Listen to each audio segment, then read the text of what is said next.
Welcome back, baseball fans. Welcome to another episode of the Vintage Vegas 9 Ball, coming to you from Las Vegas, Nevada.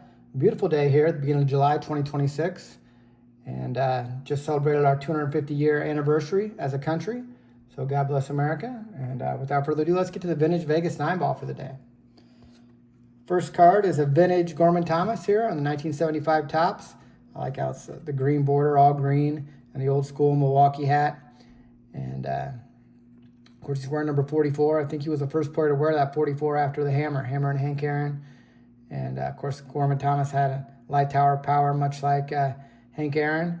And Gorman Thomas, one of those guys, was strikeout, home run, or walk type of guys, and played a great defensive center field early in his career for the Brewers. And I always enjoy watching them play. I remember later on he went to the Mariners.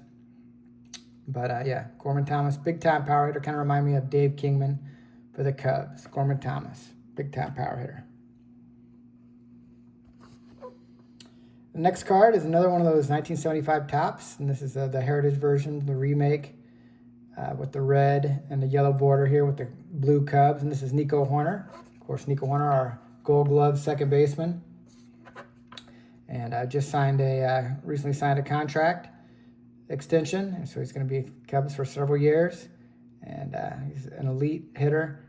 When he decides to stay within himself, shoots the ball to the right side, makes elite contact. Sometimes he gets caught up trying to hit home runs and really doesn't have home run power, so he just needs to stay within himself, Nico, and has a bright future for our Chicago Cubs. We'll put him on the Cubs stand. Next card is another guy who spent some time with our Chicago Cubs, Dan Serafini. Of course, Dan Serafini was a number one pick, or first-round pick of the Twins as a left-handed pitcher out of California. And he's a big-time prospect. Same here as a hitter, but he's actually a left-handed pitcher. And he spent a little bit of time as a reliever, left-handed reliever for the Cubs. Didn't really have that successful of a big league career. But what he's really known for now here in Nevada is he had a bar up in Reno, which was actually featured on Bar Rescue, the TV show, and unfortunately wasn't doing that well. And so in order to collect on an insurance policy, he murdered or had his in-laws murdered. And he was convicted here in Nevada and is currently serving some time in prison. And just a real unfortunate circumstance. Dan Serafini, and here he is. Bright future ahead of him as a high schooler. Would be a number one draft pick of the Twins. And unfortunately, he is now spending the rest of his life in the big house, unfortunately. Dan Serafini. Here's another guy who spent some time with the Cubs who also ran into some legal problems. Mel Hall, of course, he was a big member of that trade along with Joe Carter for Rick Sutcliffe in 1984. The Cubs were able to acquire Sutcliffe, and he led them to the National League Championship Series against the Padres. And Mel Hall and Joe Carter were the price the Cubs had to pay in order to get Sutcliffe. And Mel Hall went on to have some nice years with the Indians and later on the Yankees. But unfortunately, after his playing career, he was accused of relations with underage girls. And he's spending time in the big house along with Dan Serafini. So another Cubs player that made some bad decisions and ended up behind bars. Mel Hall. Here he is as a member of the Indians. The next card is a Mark McGwire, and this is a nice picture of McGwire left with the Cardinals. Kind of parade their legends around. They do that every opening day with the Clydesdales, and they have their legends. They drive them around on the back of convertibles, and they wave to the crowd, and it's a big deal. I really like that tradition they have at St. Louis. And this looks like maybe probably shortly after he broke the home run record. He's taking a victory lap there, and it looks like he has his maybe his mother there in the front seat. And just a nice looking card with McGwire waving to the crowd for his tremendous accomplishments.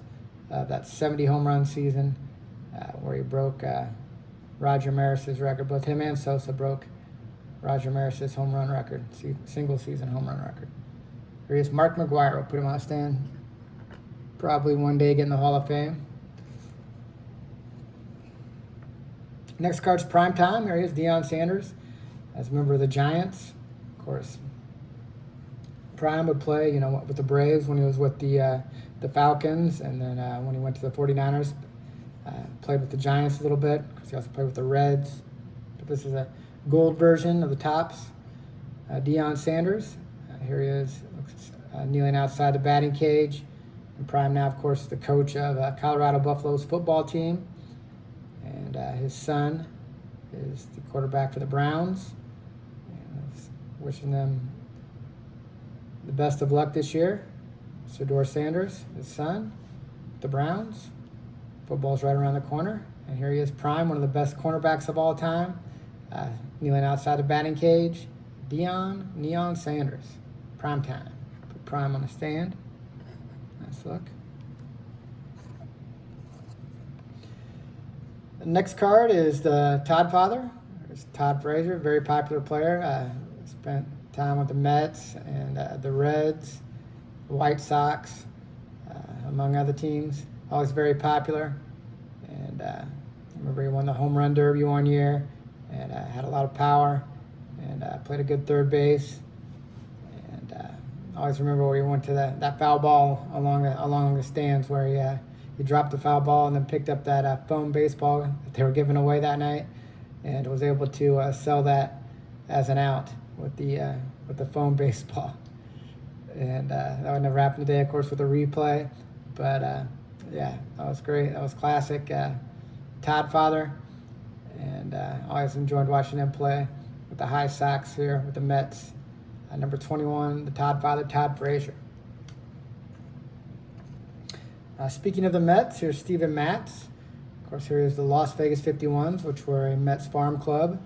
And Matz, much heralded pitcher, that pitched here for the 51s in Las Vegas. And came up with so much promise. Kind of ran into some arm problems and bounced around since then. And kind of more of a left-handed reliever nowadays. But here he is early in his career for the Las Vegas 51s at Cashman Field. And Steven Matz. Nice one, put him in front of VEGASTILTSKIN for the Las Vegas 51s. And we'll end today with Javier Baez. See Javier here turning the double play. Got Addison Russell in the background. Got Mookie Betts sliding into second base here at Fenway Park. You got the monster in the background. Just a nice looking card. Of course, Javier Baez will always be indebted to him for helping us acquire Pete Crow Armstrong. Of course, Baez was traded for Armstrong. And we'll always be indebted to him for that. Of course, big member of that 2016 World Championship team as well. So here he is. Turn the double play. Javi Baez. We'll put him on the Cub stand. Beautiful looking card there. And that will conclude the Vegas Nine Ball for the day. We appreciate you watching. Hope you all had a great 4th of July and are enjoying your summer. And take care and God bless.